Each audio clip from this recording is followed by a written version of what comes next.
Hello everyone, welcome to my channel से अभी with Ashok. Friends, आज हम बीएफएम के मॉड्यूल ए में चैप्टर नंबर 1 का पार्ट 5 करेंगे। तो फ्रेंड्स, इसमें हम फॉरेक्स के न्यूमेरिकल सॉल्व करेंगे, जो आपके एग्जाम्पल मैकमिलन बुक में दिए हैं उनको सॉल्व करेंगे। फ्रेंड्स, तो देखिए, पहला एग्जाम्पल है, क्वेश्चन पहले पढ़ेंगे, फिर हम इसे सॉल्व करने की कोशिश करेंगे। डिटेल बहुत ज़्यादा दी होती है, काम बहुत कम होता है। Inflow of USD $1,00,000 by TT telegraphic transfer for credit to your exporter account. मैं आपको बताऊं, अगर आपको सवाल सिर्फ इतने से ही अगर सॉल्व कर लेना है तो यहीं से सॉल्व कर लीजिए, इतनी लाइन बहुत है, पूरा पढ़ने की जरूरत नहीं। इनफ्लो हुआ है, इनफ्लो हुआ है, ध्यान दीजिए, किसका? डॉलर का। इनफ्लो हुआ है मतलब देश में पैसा आया है, देश में पैसा आया है मतलब मेरी जेब में पैसा आया है। और मेरी जेब में कोई चीज़ तभी आती है जब मैं उसे बाई करता हूँ, तो मैं बाई वाला रेट लूँगा। कौन सा रेट लूँगा फ्रेंड्स? बाई वाला रेट लूँगा। और चूंकि हम इंडिया में कौन सा कोटेशन यूज करते हैं? डायरेक्ट कोट यूज करते हैं। डायरेक्ट कोट में हमारा फंडा क्या होता है? बाई लो, है ना, एंड सेल हाई। यानी बाई, हमें बाई करना है तो बाई लो, सस्ते में खरीदो महंगे में बेचो। अब आप बताओ, अगर रेट ये है तो सस्ते में क्या पड़ेगा? 68.09 या 68.11? क्या है सस्ता? ये वाला सस्ता है। तो यही रेट आप अपने कस्टमर को कोट कर दीजिए। Your question is solved. इतना सॉल्व हो गया ये, ठीक है। फिर से, अब अगर डिटेल में पढ़ना है, क्वेश्चन इतना ही था। इनफ्लो ऑफ यूएसडी 1,00,000, यानी 1,00,000 अमेरिकन डॉलर आए हैं टीटी टेलीग्राफिक ट्रांसफ़र से। इनफ्लो हुआ है, मैंने आपको बताया, यानी देश में पैसा आया है, देश में आया है, मेरी जेब में आया है। मेरी जेब में तभी आएगा जब मैं उसे बाई करूंगा। इसका मतलब ये हो गया कि यहाँ टीटी की बात हो रही, तो मुझे टीटी बाइंग रेट यूज करना है। कौन सा रेट यूज करूंगा? टीटी बाइंग यूज करूंगा। ओके, आगे की डिटेल भी पढ़ दीजिए। Credit to your exporter account being advance payment of the export, है ना। एडवांस पेमेंट आई मतलब पहले पैसे मिल गए हैं। मैंने आपको बताया था ना, नॉस्ट्रो अकाउंट में पहले ही पैसे आते हैं, तब टीटी बाइंग यूज करते हैं। अगर बाद में पैसे आए तो बिल बाइंग रेट यूज करते हैं। ओके, और फिर कह रहे हैं कि आपको what rate you will quote to customer, क्या रेट आप कस्टमर को कोट करेंगे अगर मार्केट रेट चल रहा है इतना। तो मार्केट रेट इतना चल रहा है।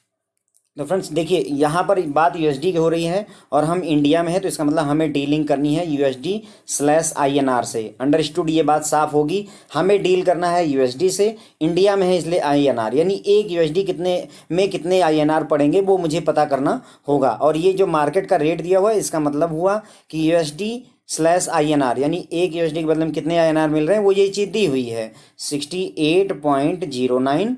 और अगर दूसरा हम लिखें तो 68.11। ओके, अब हमें पता है कि ये इनफ्लो है, देश में पैसा आया है, मेरी जेब में पैसा आया है। इसका मतलब बाई लो करता हूं मैं, इसलिए ये वाला रेट मैं कोट कर दूंगा। यही वाला डेटा पूरा फ्रेंड्स ये लिखा हुआ है, देखिए। मार्केट रेट ये है, इसका मतलब हम USD/INR इतना लिख सकते हैं। तो हम इसे अलग अलग लिखा मैंने, 68.09, 68.11 लिख दिया।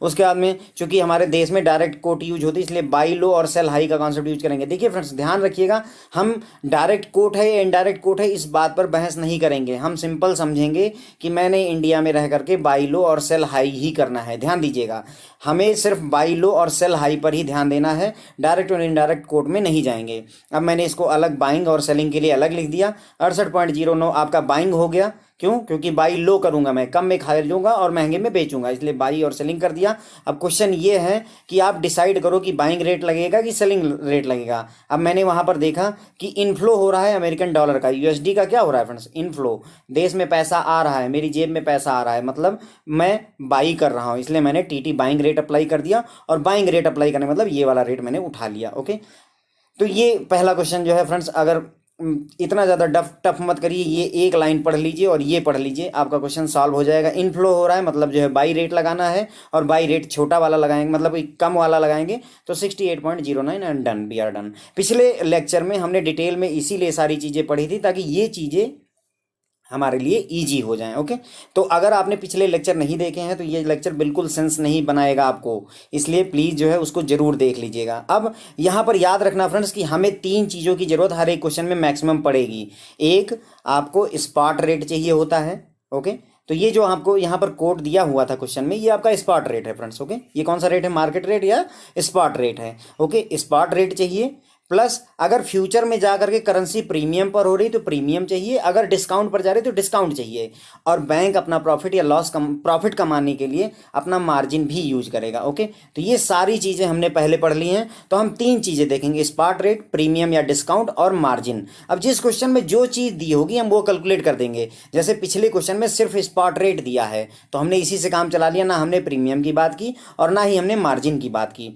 और एक और बात है कि अगर टीटी के केस में प्रीमियम होता ही नहीं है। प्रीमियम और डिस्काउंट तब होगा जब आप बिल बाइंग रेट यूज करोगे, पता है आपको ना, क्योंकि भाई फॉरवर्ड कॉन्ट्रैक्ट तभी होगा जब ये भविष्य में जाए। अगर टीटी है तुरंत पेमेंट हो गई तो आगे जाकर के करेंसी महंगी होगी या सस्ती होगी, हमें उस बात से क्या लेना। मैंने आज आपसे रिक्वेस्ट की डॉलर की, आज आपने मुझे डॉलर दे दिए, तो मुझे फ्यूचर में क्या होगा, प्रीमियम होगा डिस्काउंट होगा, उस बात से कोई लेना देना नहीं है। ओके, चलिए अब अगला क्वेश्चन देखते हैं। 15 सितंबर को एक कस्टमर ने आपसे रिक्वेस्ट की कि एक फॉरवर्ड कॉन्ट्रैक्ट आप बुक कर दीजिए फॉर एक्सपोर्ट बिल। मैंने देखा एक्सपोर्ट, मैंने आपको पिछले लेक्चर में बहुत अच्छे समझाया है, एक्सपोर्ट बिल है फ्रेंड्स। देखिए एक्सपोर्ट का मतलब मैंने क्या बताया था आपको, एक्सपोर्ट हो रहा है कोई चीज़, इसका मतलब मेरे देश से कोई सामान विदेश में जा रहा है। अब वो विदेश में जब जाएगा तो इस सामान के बदले में वहाँ से वो जिसने खरीदा है उसने डॉलर भेजना होगा। अगर वो डॉलर भेजेगा, है ना, वो हमें डॉलर भेजेगा। एक्सपोर्ट किया, मैंने कोई सामान एक्सपोर्ट कर दिया, मान लीजिए मैंने यहाँ से कोई हैवी मशीनरी एक्सपोर्ट कर दी है, वहाँ से डॉलर आ गया। अब डॉलर मेरे देश में आया है मतलब मेरी जेब में आया है, मतलब मैंने बाई वाला रेट लगाना है। कौन सा रेट लगाऊंगा, बाई वाला। ओके, बाई वाला रेट मैंने लगाना है। एक्सपोर्ट बिल यूएसडी इतना है, यहाँ पर यूएसडी दे रखी है, तो मैंने ये बात क्लियर समझ ली कि मुझे USD/INR में ही करना होगा काम। क्यों, क्योंकि मुझे क्वेश्चन में USD दी हुई है और मेरे देश में INR चलता है, इसलिए जो मेरी डीलिंग होगी वो USD/INR से होगी। इतनी बातें हमारी अंडरस्टूड हो जाती हैं। अब क्वेश्चन में और भी डिटेल दिया हुआ है फ्रेंड्स कि आपको गिवन है कि USD/INR का जो स्पॉट रेट है वो दिया हुआ है। फॉरवर्ड प्रीमियम के लिए इन्होंने कई महीने के फॉरवर्ड प्रीमियम, अक्टूबर में अगर खरीदोगे तो ये करेंगे, नवंबर में पेमेंट करोगे तो ये प्रीमियम लगेगा, दिसंबर में करोगे तो ये प्रीमियम लगेगा। प्लस मार्जिन भी दिया हुआ है कि हम हर एक USD, हर एक डॉलर पे आप पर 0.05 पैसे हम चार्ज करेंगे मार्जिन। तो देखिए हमारे इस क्वेश्चन में फ्रेंड्स तीनों चीज़ें हैं, स्पॉट भी है, देखिए स्पॉट ये वाला रेट हो गया, इसमें से हम ले लेंगे एक। मैंने आपको बताया ये यहाँ पर बाइंग का केस है कि सेलिंग का केस है, बताइए। तो हमारा एक्सपोर्ट कर रहे हैं अगर फ्रेंड्स, तो कोई चीज़ एक्सपोर्ट होके विदेश गई तो बदले में डॉलर हमारे देश में आया और डॉलर देश में आया, मेरी जेब में आया, इसका मतलब मैं बाई करूँगा। बाई मैं लो करता हूँ, सस्ता खरीदूंगा, इसका मतलब मैं रेट उठाऊँगा 68.45। यहाँ कोई डाउट अब बनना नहीं चाहिए। तो स्पॉट मैंने पता कर लिया, स्पॉट मैंने पता कर लिया 68 रुपये 45 पैसे में स्पॉट मेरा फिक्स हो गया। अब फ्रेंड्स एक बात याद रखना कि एक बार आपने ये डिसाइड कर लिया कि मुझे बाई वाला केस लेना है तो सारे केसेस बाई वाले हो जाएंगे, सेलिंग हर जगह से खत्म हो जाएगी। ओके, सेलिंग हर जगह से खत्म हो जाएगी। ओके, तो और आगे नीचे मैं आपको दिखाता हूँ। देखिए मैंने सबसे पहले क्या किया, USD/INR में बाइंग का 68.45 में खरीद रहे हैं, 68.50 में बेच रहे हैं, 68.50 में बेच रहे हैं। देखिए बाई और सेल का मैंने यहाँ पर लिख दिया डिटेल। ओके, मैंने यहाँ पर USD का लिख दिया। अब प्रीमियम का, अक्टूबर में प्रीमियम ये बता रहे हैं, देखिए आप अक्टूबर में 18 पैसे और 19 पैसे। इसका मतलब देखिए बाई लो होता है तो यहाँ भी बाई लो, 18 बाई वाला हो गया और 19 आपका सेलिंग वाला हो गया। यहाँ पैसे दिया है, यहाँ रुपए दिया है, तो इसलिए हम इसको डेसिमल में कन्वर्ट करके 0.08 और 0.09 लिख दिया ताकि ये इसके हिसाब से ही हो जाए। ओके, तो 18 पैसे की जगह पे 0.018 है ना, 0.18, 30 पैसे की जगह 0.30 लिख देंगे, राइट। ये तो आपको पता ही है। तो वही चीज़ मैंने यहाँ पर अक्टूबर का प्रीमियम, नवंबर का प्रीमियम, दिसंबर का प्रीमियम, ये सारी बिल बाइंग में और सेलिंग में लिख दिया। फ्रेंड्स बाइंग में देखिए सारी वैल्यू छोटी हैं क्योंकि हम इंडिया में डील ही ऐसे करते हैं कि सस्ता खरीदेंगे, हर चीज़ सस्ती है। देखिए अब आप बाइंग में हर चीज़ सस्ती है, यहाँ 41 है, यहाँ 43, यहाँ महंगा है, सेल हर चीज़ महंगी करेंगे। आप मेरी बात समझ रहे हैं, मतलब केवल हमें स्पॉट रेट को ही नहीं, जो प्रीमियम है उसको भी जो है हमें बाई लो और सेल हाई के फंडे में ले आना पड़ता है। तो इसलिए मैंने बाइंग और सेलिंग लिख दी। अब आपसे मार्जिन भी कहा है उसने कि $1 पर 0.05 पैसा हम चार्ज करेंगे। अब बैंक मार्जिन चार्ज करेगा हर एक डॉलर, जितने डॉलर तुम लोगे उतने 0.05 पैसे बैंक को आपको देने या लेने पड़ेंगे, वो भी हम देख लेंगे। ओके, अब सवाल ये है कि आपको डिसाइड करना है फ्रेंड्स कि ये बाइंग रेट लगाओगे कि सेलिंग रेट लगाओगे। अब मैंने पहले ही आपको बता दिया कि ये एक्सपोर्ट बिल है। एक्सपोर्ट का मतलब मेरे देश से कोई सामान गया, जब कोई देश से सामान जाएगा, कोई गाड़ी या कोई मशीनरी बेचोगे तो बदले में देश में डॉलर आएगा, डॉलर देश में आया मतलब मेरी जेब में आया, और मेरी जेब में कोई पेन तभी आती है जब मैं उसे खरीदता हूँ। तो यहाँ पर बाई का केस लगाऊंगा मैं। अब बाई का केस हुआ तो यानी कि सेलिंग के सारे केस कैंसिल हो गए। मैंने इस टेबल को दोबारा आपके लिए बना दिया। अब देखिए, हमें जो डीलिंग करनी है वो केवल इन्हीं रेट्स के साथ करनी है, बाकी सारे रेट अब आप भूल जाइए। ओके, अब सवाल ये है कि हमें तीन चीज़ें क्या क्या चाहिए थी, स्पॉट चाहिए, प्रीमियम चाहिए और मार्जिन चाहिए। स्पॉट हमारे पास ऑलरेडी है, देखिए स्पॉट हमारे पास ऑलरेडी है। अब मुझे चाहिए प्रीमियम। प्रीमियम मैंने यहाँ पर 0.30 ले लिया। देखिए प्रीमियम मैंने कौन सा लिया है, नवंबर महीने का प्रीमियम लिया है। जबकि सवाल पढ़िए एक बार, आप कह रहा है कि 15 सितंबर को आपने फॉरवर्ड कॉन्ट्रैक्ट बुक किया एक्सपोर्ट बिल को, जिसका रियलाइजेशन कब होगा, जिसकी पेमेंट कब होनी है, दिसंबर महीने में। अब सवाल ये है कि दिसंबर महीने में पेमेंट होनी थी, लेकिन हमने तो स्पॉट जो वहाँ पे मैंने आपको प्रीमियम उठाया तो नवंबर का उठा लिया, 30 पैसे नवंबर में हैं। सवाल ये है कि ऐसे कैसे हमने कर दिया भाई। अगर जो है पेमेंट दिसंबर के महीने में होती है तो दिसंबर वाला प्रीमियम लीजिए आप ना। यही तो मैंने कहा था कि अक्टूबर में होगा पेमेंट तो अक्टूबर का प्रीमियम लेंगे, नवंबर में होगा तो नवंबर का प्रीमियम, दिसंबर में होगा तो दिसंबर का प्रीमियम लूंगा। लेकिन मैंने तो यहाँ पर क्या किया, आगे जाकर के मैं नवंबर का उठा ले रहा हूँ। तो फ्रेंड्स ऐसा हमने क्यों किया, उसके पीछे कारण समझिए। जब भी आप बाई करते हैं ना, आपने हमेशा ध्यान रखना, बाई करते समय हर तरीके की चालाकी चली होती है। चालाकी चलने का मतलब मैं बाई सस्ता खरीदता हूँ, बाई लो करता हूँ ना, और प्रीमियम भी कम वाला ही लेता हूँ। देखिए हर जगह उसी तरीके से अगर बाई केस है, बाई का केस है, और जिस महीने में पेमेंट होनी है अगर उसकी लास्ट डेट नहीं लिखी है, अगर यहाँ 31 दिसंबर लिखा होता या 30 जून लिखा होता यानी महीने का आखिरी, या यहाँ पर फुल मंथ लिखा होता, फ्रेंड ध्यान दीजिए, या तो फुल मंथ लिखा हो, फुल मंथ यहाँ मंथ ना लिख करके फुल मंथ आप दिसंबर लिखा होता तो, या फिर जो है महीने की लास्ट डेट, दिसंबर की लास्ट डेट दी होती, ये दोनों चीज़ें अगर दी होती तो हम दिसंबर का जो है आपको प्रीमियम देते। लेकिन चूंकि आपने ये दिसंबर का ये किया है, सिर्फ इतना लिखा है कि जो बिल है वो रियलाइज होगा दिसंबर के महीने में। इसका मतलब ये हुआ कि हो सकता है आपको, देखिए यहाँ पर क्या कर रहे हो आप, बाई कर रहे हो ना, आप बैंक हो और डॉलर बाई कर रहे हो सकता है कस्टमर जो है एक ही तारीख को आ गया, 1 दिसंबर को आ गया, आपको डॉलर दे गया, क्या दिक्कत है, क्योंकि यहाँ कोई डेट नहीं लिखी है। तो अगर कस्टमर एक ही तारीख को आ गया तो प्रीमियम आप उसके ऊपर पूरे दिसंबर का कैसे लगा दोगे, नहीं, हम पूरे दिसंबर का चार्ज नहीं लगा सकते। लेकिन सेलिंग के केस में हम होशियार हैं, फिर से हम बहुत ज़्यादा चालाक हैं। जब हम सेल करेंगे तो हम दिसंबर का ही लगाएंगे क्योंकि हमें कस्टमर से ज़्यादा पैसे लेने हैं। तो इसलिए हम जब बेचेंगे तो इसी क्वेश्चन में यदि सेलिंग रेट होता तो हम दिसंबर का लगा देते, हम कह देते कि भाई सेलिंग है और हम आपको दिसंबर वाले पर ही देंगे। लेकिन अगर आप बाई कर रहे हैं तो बाई लो, कम पर खरीदिए, और कम पर खरीदने के लिए आपको यही प्राइस पर खरीदना होगा। आई होप कि ये आपको क्लियर है।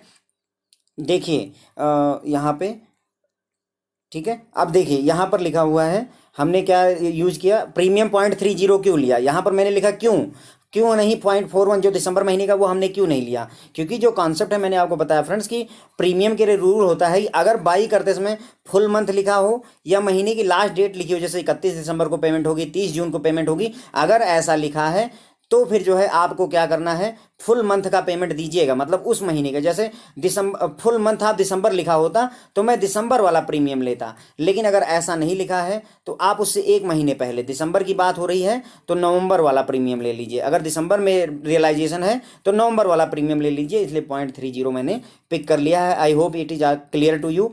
प्लस हमने ये भी देखा कि मार्जिन कितना 0.05 चार्ज करना है मैंने, ठीक है। अब देखो मैं अगर मुझे, ये कौन सा केस है फ्रेंड्स, पहली बात हमने ये ध्यान देना है, बाई का केस है। ओके, बाई का केस है, देखो स्पॉट है और करेंसी आगे जाकर के प्रीमियम हो रही है तो प्रीमियम हमेशा जुड़ता है, कोई डाउट नहीं होना चाहिए यहाँ पर। इसलिए हम क्या करेंगे, 68.45 में 0.30 जोड़ देंगे तो ये आ जाएगा 68.75 आ गया। हमने क्या किया, स्पॉट रेट में प्रीमियम जोड़ दिया। 0.30 क्यों जोड़ा मैंने आपको समझा दिया है। उसके बाद में अब बैंक अपना मार्जिन, अपना भी मुनाफा लेगा। अब फ्रेंड्स देखो, बाई के केस में मैंने आपको समझाया था कि बैंक जो है अपना मार्जिन जोड़ेगा या घटाएगा, बताइए। बाई के केस में आप क्या करोगे, अगर मुझे कोई चीज़ 10 रुपए की खरीदनी है तो मैं कोशिश करूंगा उसे 8 में खरीद लूं, मतलब मैं 2 रुपए कम करवाऊंगा, इसका मतलब मैं अपना मार्जिन घटाऊंगा। इसलिए मैंने अपना मार्जिन सब्सट्रैक्ट करना है, इसलिए 0.05 आप यहाँ से घटा दीजिएगा। 0.05 जब आप घटाओगे तो ये 68.70 आपका निकल कर आंसर आ जाएगा, 68.70, यही आपका आंसर हो गया। I hope it is clear to you. यदि ना क्लियर हो तो एक बार फिर से जो है सरसरी तौर पर देख लेते हैं। देखिए 15 सितंबर को कस्टमर ने कहा कि मुझे एक फॉरवर्ड कॉन्ट्रैक्ट बुक करना है एक्सपोर्ट बिल का। जैसे ही मैंने एक्सपोर्ट सुना तुरंत ही मैं समझ गया मेरे देश से कोई कमोडिटी गई है, उसके बदले में डॉलर आएगा। डॉलर आएगा इसका मतलब मैं बाई करूंगा। क्यों? क्योंकि डॉलर आएगा मेरी जेब में आएगा, और जेब में तभी आता है जब मैं बाई करता हूँ, इसलिए बाई वाला रेट लगाएंगे। तो हर जगह मैं बाई में लो, मैं बाई लो करता हूँ, हमेशा सस्ता खरीदता हूँ, इसलिए यहाँ भी लो, यहाँ भी लो, यहाँ मतलब लो मतलब कम कम वाला दाम। मैंने यहाँ कम भी, यहाँ का कम दाम, यहाँ का कम दाम, यहाँ का भी हर जगह का कम दाम ले लिया। उसके बाद में यहाँ पर क्वेश्चन था कि हमें प्रीमियम ऐड करना है, तो प्रीमियम कौन सा लेंगे, अक्टूबर का लेंगे, नवंबर का या दिसंबर का। क्वेश्चन में वापस जाइए और देखिए किस महीने में पेमेंट हो रही है, रियलाइजेशन कब हो रहा है। यहाँ लिखा है कि रियलाइजेशन दिसंबर महीने में होगी। अब अगर दिसंबर महीने में रियलाइजेशन है, लेकिन ये बात कहीं नहीं लिखी है कि फुल दिसंबर महीना यूज करना है या 31 दिसंबर को होगी। तो इसलिए अगर ये डेट लास्ट तक नहीं लिखी है तो हम पूरा महीना नहीं चार्ज करेंगे। हम बाई कर रहे हैं, खरीद रहे हैं, और खरीदना हम सस्ते में ही चाहते हैं, इसलिए हम दिसंबर महीने से एक महीने पहले वाला प्रीमियम चार्ज कर लेंगे। और प्रीमियम भी हम बाई का केस है तो लो वाला यानी 30 पैसे चार्ज करेंगे। तो हमारे पास दो आ गया, एक स्पॉट रेट 68 रुपये 45 पैसे, और प्रीमियम आ गया आपका 30 पैसे 0.30। इसको जब आप ऐड करोगे तो 68 पॉइंट आपका कितना हो गया फ्रेंड्स, 68.75 हो गया। अब इसने कहा है ये $1 की कीमत है, $1 की, और इन्होंने कहा है कि आप 0.5 जो है प्रीमियम चार्ज करिए हर एक जो है डॉलर के पीछे। तो अब सवाल ये है कि मैं इसमें ये 0.05 जोड़ दूं या घटा दूं। तो उसके लिए मैंने आपको बताया कि अगर मार्जिन आपको जोड़ना है या घटाना है तो बाई का केस है। बाई करते समय कोई भी चीज़ आप बाई जब करोगे, तो जैसे मैंने आपको बताया था कोई पेन 40 रुपए की है तो आप उसको 35 रुपए में ही बाई करना पसंद करोगे, क्योंकि मैं सस्ते में खरीदना चाहता हूँ, इसलिए मैंने 5 रुपए कम कर लिए। इसका मतलब मैंने अपना मार्जिन 5 रुपए कम करना है, इसलिए ये जो 0.05 है ये इसमें से कम करेंगे। तो 0.05 जब आप घटाओगे तो 68.70 आपके निकल कर आ जाएंगे फ्रेंड्स। तो ये क्वेश्चन इसी पर खत्म होता है। ओके, तो ये फ्रेंड्स जो आपको टेबल वगैरह मैंने बनाई है, ये चीज़ आप बना लेंगे ना, तो एक बार सिस्टमेटिक ढंग से चलेंगे और समझ लेंगे तो ये कोई कठिन काम नहीं रह जाएगा, आप सॉल्व कर पाएंगे क्वेश्चंस को। ओके, 3 चीज़ें मैंने आपको बता ही दिया था, स्पॉट चाहिए, प्रीमियम चाहिए, मार्जिन चाहिए, और कोई भी फार्मूला मैंने आपको बताया ना, मैं फार्मूले याद रखने की जरूरत नहीं है, सीधी सी बात है। अगर स्पॉट है पहले तो स्पॉट तो हमेशा फिक्स है, अगर प्रीमियम है तो ऐड कर दीजिए, अगर डिस्काउंट है तो सब्सट्रैक्ट कर लीजिए, ये याद हो गया। उसके बाद में अगर बाई का केस है तो मैं सस्ता खरीदता हूँ तो मुझे घटाना पड़ेगा, तभी मुझे सस्ता पड़ेगा। और अगर इसी जगह पे सेलिंग का केस होता तो मैं यहाँ पर सेल करूँगा तो मैं महंगे में सेल करूँगा। मैंने 10 रुपये का मोबाइल था, उसे 12 रुपये में बेचने की कोशिश करूँगा, तभी मुझे फायदा आएगा। यानी 10 रुपये में 2 रुपये और जोड़ने हैं, तो यहाँ पर इसे जोड़ देते हैं। फार्मूले फ्रेंड्स हमने पिछले लेक्चर में बहुत अच्छे से देख और समझ लिए हैं। ओके, ये सेलिंग के केस में मैंने आपको बता ही दिया कि सेलिंग के केस में सेम मंथ में जो है हम प्रीमियम लेंगे जिस महीने में वो आपका बिल रियलाइज हो रहा है। जैसे इसी क्वेश्चन में यदि जो है बिल बाइंग रेट ना लगा करके हम बिल सेलिंग रेट लगा रहे होते तो हम क्या करते, मंथ आप दिसंबर लगा होता तो हम पूरे दिसंबर का ही चार्ज कर लेते। तो हम ये 30 पैसे ना लेकर के हम 43 पैसे चार्ज करेंगे कस्टमर को, क्योंकि सेलिंग का केस है। ओके, चलिए अब आगे बढ़ते हैं, अगला क्वेश्चन देखेंगे। क्वेश्चन नंबर 3 है retirement of import bill.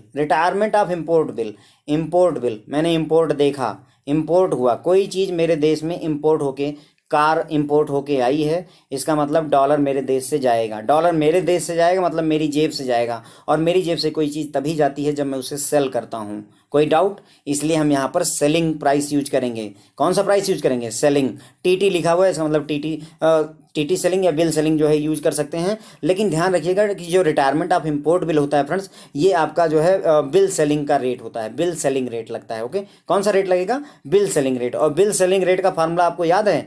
Bill selling rate में क्या होता है फ्रेंड्स, इसमें हम डॉक्यूमेंट भी हैंडल करते हैं। तो स्पॉट रेट प्लस हम अपना जो है टीटी मार्जिन लेते हैं, और प्लस जो है हम इसमें आपका बिल मार्जिन भी लेते हैं। बिल मार्जिन, क्योंकि हम बिल हैंडल कर रहे हैं इसलिए बिल मार्जिन भी लेंगे, लेकिन चूंकि क्वेश्चन में बिल मार्जिन नहीं दिया है इसलिए हम इसको नहीं लेंगे। सिर्फ इतने से ही हमारा कैलकुलेशन हो जाएगा फ्रेंड्स। ओके, तो इतनी बात, केवल इतनी लाइन पढ़ करके मुझे समझ में आ गई कि रिटायरमेंट ऑफ इम्पोर्ट बिल है ऑफ जीबीपी।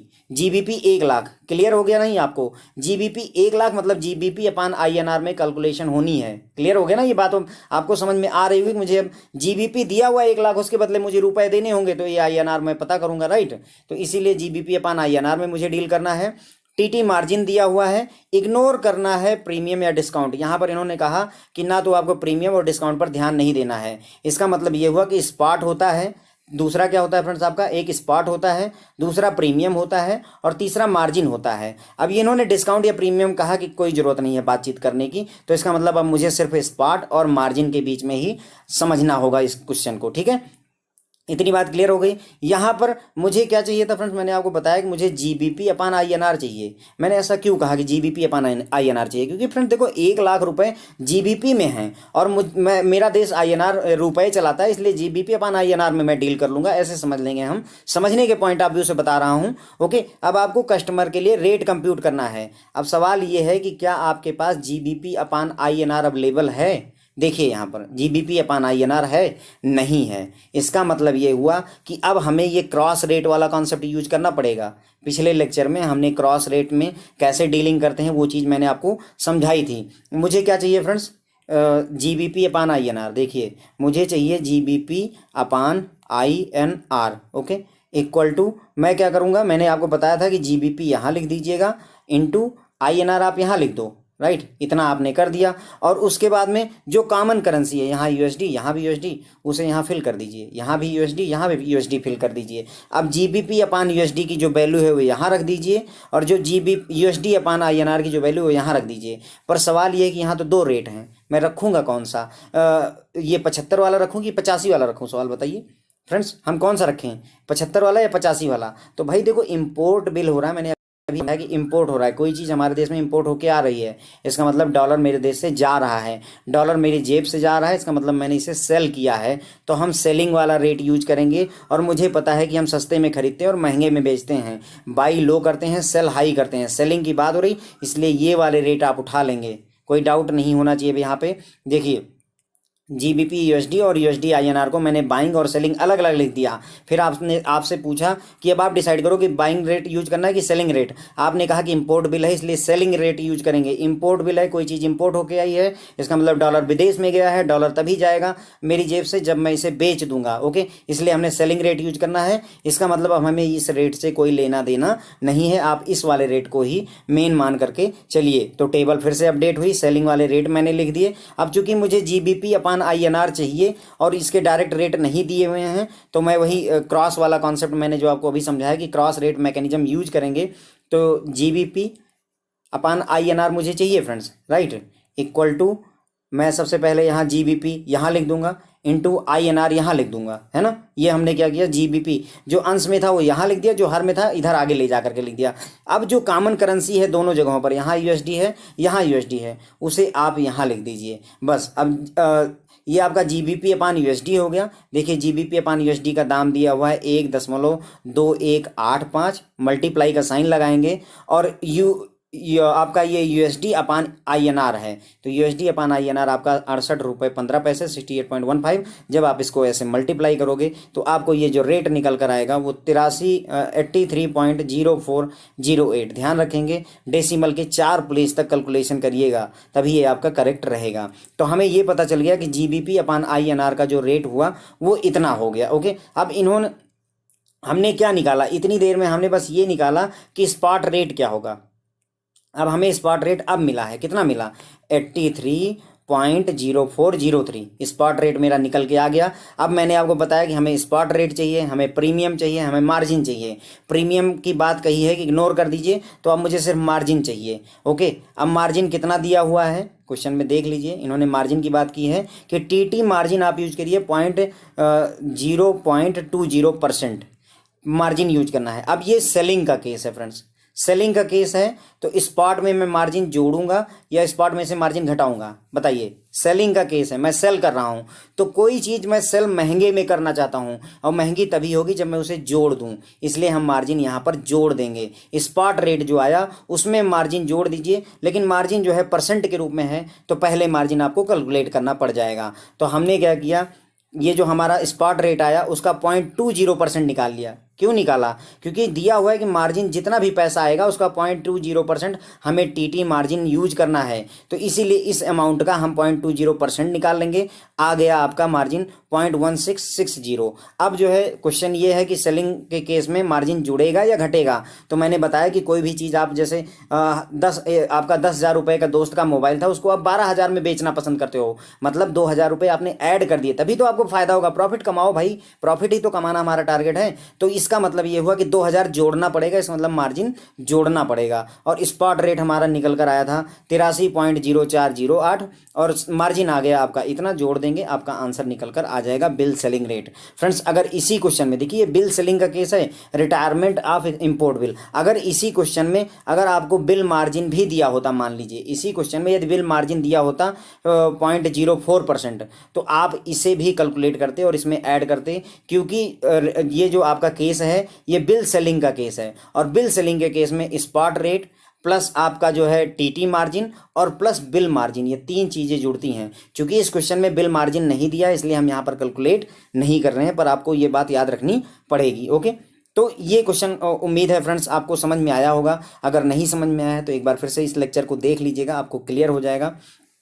क्वेश्चन नंबर 6 ये एग्जाम्पल नंबर 6। फ्रेंड्स मैंने ये एग्जाम्पल नंबर 6 इसलिए लिखा है क्योंकि आपकी बुक में इसी सीक्वेंस में वो लिखा है ना। ऐसा नहीं है कि ये छठवां क्वेश्चन है, नहीं ये छठवां नहीं हो सकता, तीसरा या चौथा क्वेश्चन हो, लेकिन एग्जाम्पल नंबर 6 आपकी मैकमिलन बुक में है, वही नंबर मैंने एग्जैक्टली उठा लिया है। ओके, अब यहाँ पर है your foreign correspondent maintaining a nostro rupee account want to fund his account by purchase of 30 million by fund, यहाँ पर ध्यान दीजिए, नोटिस करने वाली बात, बाई परचेज ऑफ रुपये 30 मिलियन। जो आपका फॉरेन करेस्पॉन्डेंट है, कोई फॉरेन में कस्टमर है आपका, मान लीजिए करेस्पॉन्डेंट मतलब करेस्पॉन्डेंट बैंक होता है, पर यहाँ मान लीजिए कोई कस्टमर है यहाँ पर जो कि अपने नॉस्ट्रो अकाउंट में पैसे डालना चाहता है, और वो चाह रहा है कैसे कि वो जो है 30 मिलियन जो है रुपए खरीदेगा। ये कस्टमर क्या करेगा, 30 मिलियन रुपए खरीदेगा। आप बैंक हैं, आप यहाँ बैठे हैं, ये कस्टमर कह रहा है कि मैं 30 मिलियन रुपए मुझे खरीदने हैं। तो ये 30 मिलियन रुपए कब पाएगा, जब ये आपको डॉलर देगा।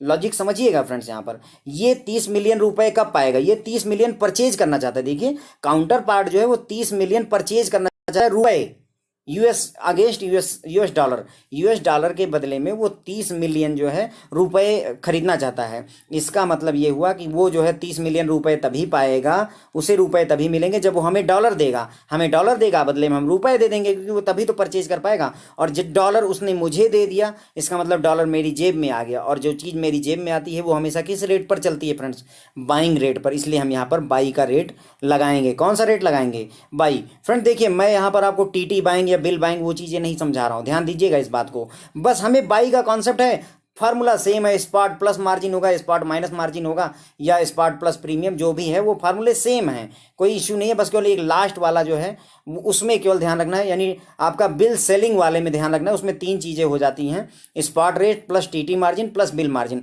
बाकी तीनों केस में अगर बाइंग है तो सेम फार्मूला है, अगर सेलिंग है तो सेम फार्मूला है। आप बस ये समझ लो कि बाइंग है कि सेलिंग है, लॉजिक यही भिड़ता है। मेन जो बात है वो यही है, ये जानना कि मुझे बाई करना है या सेल करना है। अगर ये बात जान गए तो सवाल में कोई बहुत ज़्यादा स्ट्रांगनेस नहीं है, आप you can easily solve it. लेकिन सवाल फिर से एक बार देख लीजिए, आपका जो फॉरेन करेस्पॉन्डेंट है वो चाहता है अपने अकाउंट को फंड करना, रुपी अकाउंट के फंड को फंड करना चाहता है, रुपी अकाउंट में मतलब अपने अकाउंट में रुपए डालना चाहता है। कैसे, वो 30 मिलियन रुपए खरीदेगा, 30 मिलियन रुपए, है ना, और किससे, यूएस डॉलर के बदले में। तो वो यूएस डॉलर लेकर आएगा और आपसे रुपए लेकर जाएगा, तभी तो वो परचेज करेगा रुपए। भाई देखिए परचेज कस्टमर कर रहा है, लेकिन मुझे यहाँ कस्टमर के परचेज से नहीं मतलब है। मैंने हमेशा कहा आपको बैंक के एस्पेक्ट से सोचना है। तो अब आप बैंक के एस्पेक्ट से देखो कि डॉलर का क्या हुआ। भाई डॉलर आपकी जेब में आए तभी तो उसको रुपए आपने दिया, डॉलर आपकी जेब में आए, और कोई चीज़ आपकी जेब में तभी आती है जब आप उसे बाई करते हैं। इसलिए हम यहाँ पर बाई का रेट लगाएंगे, और बाई रेट में हमेशा हम क्या करते हैं, बाई लो, हमेशा लो, कम वाला खरीदते हैं और महंगा वाला बेचते हैं। तो बाई लो का मतलब ये हुआ, ये वाला रेट देखिए 68.2550। भाई बाई के केस में आप क्या करोगे, सस्ते में खरीदोगे ना, तो ये वाला रेट उठा लोगे। अब ये क्वेश्चन पूछ रहा है, एज्यूम करिए कि जो यूएसडी आईएनआर है, इंटर बैंक मार्केट रेट इस समय ये है, तो आप क्या रेट कोट करोगे, इग्नोर एक्सचेंज मार्जिन। देखिए मार्जिन को इग्नोर करना है। मैंने आपको बताया मुझे स्पॉट चाहिए, मुझे प्रीमियम चाहिए, मुझे मार्जिन चाहिए। अब ये खुद ही लिख रहे हैं कि आप इग्नोर करिए मार्जिन, तो ये तो कहानी ही खत्म हो गया। अब कहीं फॉरवर्ड की कोई बात हुई है, प्रीमियम या डिस्काउंट की कोई बात हुई है? नहीं, ये भी नहीं, तो ये भी खत्म हो गया। इसका मतलब सिर्फ स्पॉट रेट पर ही डील कर लेना है। और स्पॉट रेट में मैंने आपको बताया कि बाई का केस है, इसलिए बाई लो करोगे आप, तो 68.2550 रुपए में ही ये डील आपकी फाइनल हो जाएगी। क्वेश्चन एक और पूछा है कि calculate amount of USD you will receive. अब देखो, अगर हिंट आपको लेनी तो यहां भी देखिए, ये खुद ही क्वेश्चन कह रहा है कि कितने डॉलर आप रिसीव करोगे अपने नेस्ट्रो अकाउंट में। डॉलर रिसीव हो रहा है, मतलब डॉलर मेरे पास आ रहा है, और डॉलर मेरे पास मेरी जेब में तभी आता है जब मैं उसे बाई करता हूं। इन केस अगर आपको लगता है कि मतलब हिंट नहीं मिल पा रही, उस केस के लिए बता रहा हूं। अगर डील हो जाती है तो तुम्हारे खाते में कितने डॉलर आएंगे। अब देखो, कस्टमर ने क्या करना है, 30 मिलियन, 30 मिलियन का मतलब होता है 30 multiplied by 10 lakh. Okay, 1 million में 10 लाख होते हैं, इतने लाख रुपए उसे चाहिए। हमने ये देखा कि जो दाम हम जो हम कोट ऑफर कर रहे हैं वो ये वाली कर रहे हैं। बाइंग का केस लेंगे, राइट। अब बाइंग का केस ले लिया तो ये प्राइस हो गया। ओके, अब आपका सवाल ये है कि अगर जो है $1 की कीमत 68.2550 है, $1 की कीमत इतनी है, तो बताओ 30 मल्टीप्लाइड बाई 10 लाख, मेरे ख्याल से ये हो जाएगा आपका 30 मल्टीप्लाइड बाई 10 लाख, 3 करोड़ रुपए हो जाएंगे या 30 करोड़ रुपए हो जाएंगे। तो 30 मल्टीप्लाइड बाई 10 लाख जो है, इतने रुपए के बदले में कितने डॉलर मिलेंगे, सवाल ये है। $1 की कीमत दी हुई है और बदले में आपको पूछ रहा है कि इतने रुपए के बदले में कितने डॉलर मिलेंगे। ठीक है, तो अगर हम यहाँ पर रेट कोट किया हमने USD INR इतना, इसका मतलब $1 की कीमत 68 रुपये 25.50 हो गया। अब $1 की कीमत निकाल लेंगे, क्यों? क्योंकि हमें 30 इंटू 10 लाख रुपए की कीमत निकालनी, इसलिए $1 की कीमत निकालेंगे। $1 की कीमत अगर निकालनी तो आप इसको यहाँ इधर भेज देंगे ना, $1 इधर बचेगा, ये डिवाइड में आ जाएगा। तो $1 बराबर 1/, यही वाली वैल्यू जितने का डॉलर था 68.2550। ओके, ये $1 की कीमत हो गई। और आपको चाहिए कितना, 30 इंटू 10 लाख। 30 इंटू 10 लाख क्यों किया? क्योंकि 30 मिलियन रुपए के बदले में कितने डॉलर मिलेंगे वो पता करना है। तो इसलिए 30 मिलियन, 30 लिखा, 30 लिखा, मिलियन में 10 लाख होते हैं, 10 लाख लिख दीजिए, इंटू ये कर दीजिए। जब आप इसे कैलकुलेट करेंगे तो आपको मिल जाएगा 4,39,528.24 डॉलर। इतने डॉलर जो है आपके नॉस्ट्रो अकाउंट में आएंगे। ओके फ्रेंड्स, ये गलती से यहाँ पर रह गया, इसको इग्नोर कर दीजिएगा। ठीक है फ्रेंड्स, तो आई होप कि ये क्वेश्चन अब आप बताओ कि क्या कठिन था। बस केवल समझने की बात थी कि यही सबसे बड़ा लॉजिक तो यही था कि मैं बाई करूंगा या सेल करूंगा। अगर वो बात आपको समझ में आ गई पिछले लेक्चर से कि बाई करना और सेल करना कैसे समझेंगे, तो क्वेश्चन कोई डिफिकल्ट नहीं है। देखिए, पूछ रहा है कि आपका फॉरेन करस्पॉन्डेंट है, वो परचेज करेगा 30 मिलियन रुपए, वो 30 मिलियन रुपए $, के बदले में परचेज कर रहा है। इसका मतलब वो 30 मिलियन रुपए उसकी जेब में जाएंगे और डॉलर हमारी जेब में आएगा। मेरी जेब में आया मतलब मुझे बाई रेट लगाना है, और बाई रेट में हम हमेशा सस्ता खरीदते हैं, बाई लो करते हैं, इसलिए ये वाला रेट मैं कोट कर दूंगा। अब ये $1 की कीमत जो है 68.2550 हो गई, तो इसलिए $1 की कीमत कितनी हो जाएगी? $1 कीमत निकालनी है तो इसे इधर डिवाइड में ले जाइए, 1/68.2550 हो जाएगा। $1 की कीमत आपको पता है, तो क्या आप 30 मिलियन रुपए की कीमत नहीं बता सकते? मल्टीप्लाई कर दीजिए इसको इस प्राइस से, आपका आंसर आ जाएगा। ओके, ठीक है फ्रेंड, अगला क्वेश्चन देखेंगे। देखिए, एग्जाम्पल नंबर 5 है, क्वेश्चन पढ़िएगा। 1 जून 2016 को एक कस्टमर ने आपसे रिक्वेस्ट की कि एक फॉरवर्ड कॉन्ट्रैक्ट बुक कर दीजिए। रिटायरमेंट ऑफ इम्पोर्ट बिल का है, 1 लाख अमेरिकन डॉलर का, और ड्यू जो है पेमेंट कब की है इसकी? 15 सितंबर को पेमेंट होनी है। ओके, तो कस्टमर ने आपसे कहा कि रिटायरमेंट ऑफ इम्पोर्ट है, इम्पोर्ट बिल। मैंने आपको बताया इम्पोर्ट का मतलब मैंने कोई चीज़ विदेश से मंगवाई हुई है। अगर कोई चीज़ विदेश से आई है तो उसका पैसा, उसका दाम मुझे डॉलर में पे करना पड़ेगा।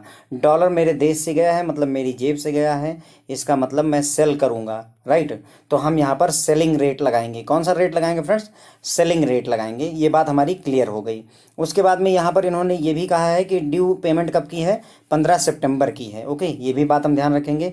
अब यहाँ पर सेलिंग हमने पहले ही समझ लिया, तो स्पॉट रेट चाहिए। मुझे क्या चाहिए? स्पॉट रेट चाहिए, प्रीमियम चाहिए और मार्जिन चाहिए। स्पॉट रेट सेलिंग के केस में ज़्यादा वाला लेंगे तो 68.29 ले लेंगे, स्पॉट मिल गया।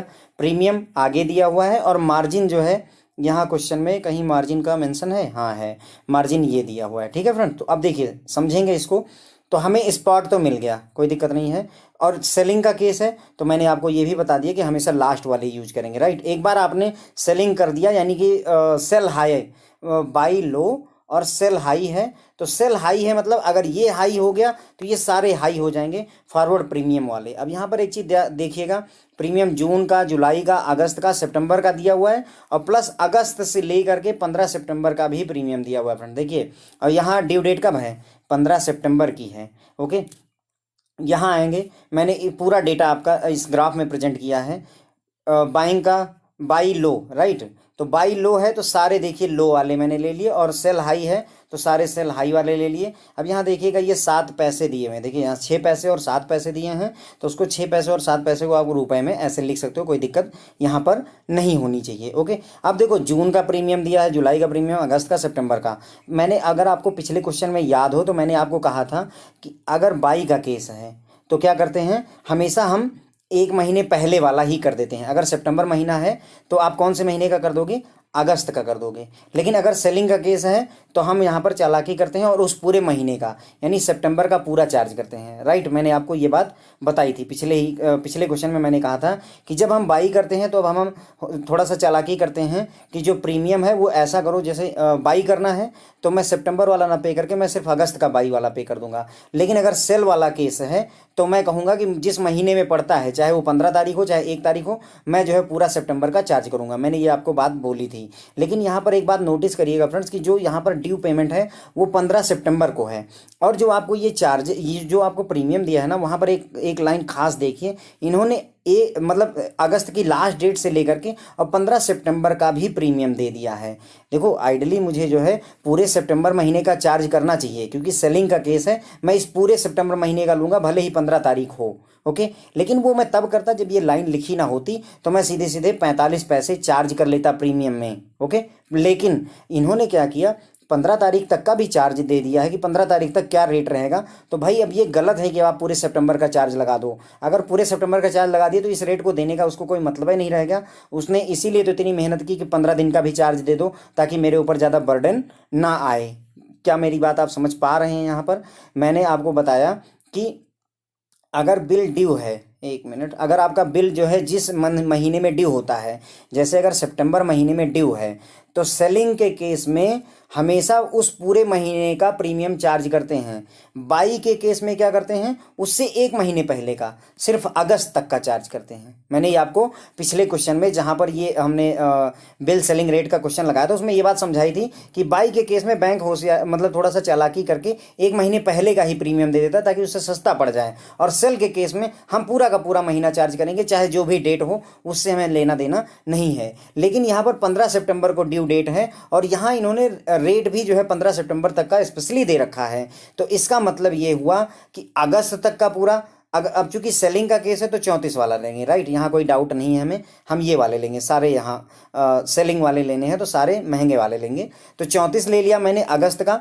अगस्त का क्यों लिया फ्रेंड्स, मैं सितंबर का नहीं ले सकता क्योंकि उसने 15 दिन का और दिया हुआ है। अब अगस्त तक का ले लिया और 15 सितंबर के लिए 7 जो है पैसे और चार्ज कर दिए, तो 34 7 41 पैसे मैंने जो है चार्ज कर दिए। टोटल 41 पैसे मैं प्रीमियम चार्ज करूंगा। ये बात समझ लीजिएगा फ्रेंड्स, ये क्वेश्चन कंफ्यूज आपको करेगा। अब मैंने स्पॉट देख लिया, मैंने क्या देख लिया, स्पॉट मिल गया मुझे 68.29 और मुझे प्रीमियम मिल गया 0.41। आप इसको ऐड कर दीजिए, ये हो जाएगा आपका 4 3 7 68.70, 68.70 हो गया। अब इस पर आपको 0.20 का मार्जिन चार्ज करना है। कितना? 0.20% का मार्जिन चार्ज करना है। तो जो रेट आपका आया था 68.70, इसी का 0.20% निकाल दीजिए। 4 डेसिमल प्लेसेस तक निकालिएगा, हमेशा कैलकुलेशन 4 डेसिमल प्लेस तक करिएगा। जो मार्जिन आ जाए उसको इसमें जोड़ेंगे कि घटाएंगे, सवाल ये है कि जोड़ेंगे कि घटाएंगे। आगे देखते हैं। बाइंग का पूरा मैंने डेटा लिख दिया, सेलिंग का मैंने पूरा डेटा लिख दिया। फिर मैंने आपको कहा कि अब आप बताइए कि ये बाइंग होगा या सेलिंग होगा। मैंने आपको बताया कि इंपोर्ट बिल है, कोई चीज़ इंपोर्ट होके आ रही, मतलब डॉलर जा रहा है, डॉलर मेरी जेब से तभी जाएगा जब मैं सेल करूंगा, इसलिए सेलिंग वाला रेट लेंगे। मतलब कहने का सारा सेलिंग वाला ही मेरे काम का हो गया, ये बाइंग वाला पूरा का पूरा खत्म हो गया। मैंने सेलिंग वाला पूरा डेटा लिख लिया उठा करके। अब मैंने आपको समझाया कि ये आपका स्पॉट हो गया, स्पॉट आपको मिल गया। अब आपको प्रीमियम चाहिए। प्रीमियम के लिए मैंने आपको बताया कि अगर सेलिंग का केस है, सेलिंग के केस में उस पूरे महीने को चार्ज करिए जब ड्यू डेट है। ड्यू 15 सितंबर को है तो मुझे आइडली पूरे सितंबर महीने का चार्ज करना चाहिए, लेकिन मैं पूरे सितंबर महीने का चार्ज नहीं कर पा रहा हूँ क्योंकि 15 दिन का मतलब 15 सितंबर तक का भी प्राइस दिया हुआ है। तो 15 सितंबर तक का प्राइस जो दिया हुआ है ये केवल जो है अगस्त से 15 सितंबर का है, पूरे 15 सितंबर का नहीं है फ्रेंड, ध्यान दीजिएगा, अगस्त टू 15 सितंबर है। तो इसका मतलब ये हुआ कि अगस्त तक का जो प्रीमियम है उसमें 15 ये वाला आप जोड़ोगे तब जाकर के आपको 15 सितंबर तक का मिलेगा। इसलिए मैंने 0.34 में 0.07 जोड़ दिया था तो मुझे 0.41 मिल गया था। मुझे स्पॉट मिल गया, मुझे प्रीमियम मिल गया। स्पॉट और प्रीमियम मनी आगे जाकर के प्रीमियम हो रही मतलब जुड़ेगा, तो इसमें इसको उठाकर मैंने जोड़ दिया, मुझे प्राइस मिल गया। अब मुझे तीसरी चीज़ क्या चाहिए, मुझे मार्जिन चाहिए। तो ये स्पॉट मुझे मिल गया, मैंने ये आपको पूरा समझा दिया। 0.41 आ गया, जब आपने जोड़ा 68.70 हो गया। अब मार्जिन कैलकुलेट करने के लिए इसी पैसे का 0.20% निकाल दीजिए, 0.14 आ गया। अब आपका 68 रुपये 70 पैसे आ गए थे जब आपने स्पॉट और मार्जिन, स्पॉट ले लिया स्पॉट ले लिया, प्रीमियम ले लिया, अब मार्जिन भी उसमें जोड़ दीजिए। तो 68.70 तो पहले आ चुका था, कैलकुलेशन हम देख चुके हैं, प्लस 0.14 इसमें आपने और ऐड किया, 68 रुपये 84 पैसे पर आप उसे कोट कर सकते हैं। ये आपका बिल सेलिंग रेट लग रहा है फ्रेंड, ध्यान दीजिएगा। ये आपका रिटायरमेंट आप जो इम्पोर्ट बिल होता है वहाँ बिल सेलिंग रेट लगता है, और बिल सेलिंग रेट में 3 चीज़ें होती हैं, एक स्पॉट होता है, एक आपका टीटी मार्जिन होता है, और एक आपका बिल मार्जिन भी होता है। यहाँ बिल मार्जिन नहीं दिया इसलिए नहीं ले रहे हैं। देखिए ये 3 चीज़ें तो होंगी ही, और अगर करेंसी फ्यूचर में जाकर के प्रीमियम या डिस्काउंट हो रही है फ्रेंड तो वो आप उसमें ऐड करोगे। समझ रहे हैं मेरी बात को, ठीक है। तो हमने कोई फार्मूला याद करने की ज़रूरत नहीं महसूस की, यहाँ पे सारी चीज़ें मैंने आपको समझा करके एक्सप्लेन कर दी। ओके फ्रेंड, तो अब आप जो है अपनी तरफ से मैकमिलन बुक के क्वेश्चन सॉल्व करने की कोशिश करिएगा। और अगर फ्रेंड्स आपको हमारा वीडियो लेक्चर पसंद आता है तो उसे लाइक भी कर दिया कीजिए। मुझे हैप्पीनेस मिलती है एक तरह से आप कह सकते हैं जब आप इसे लाइक करते हैं और उस पर अच्छे अच्छे कमेंट्स लिखते हैं। Thank you so much friends.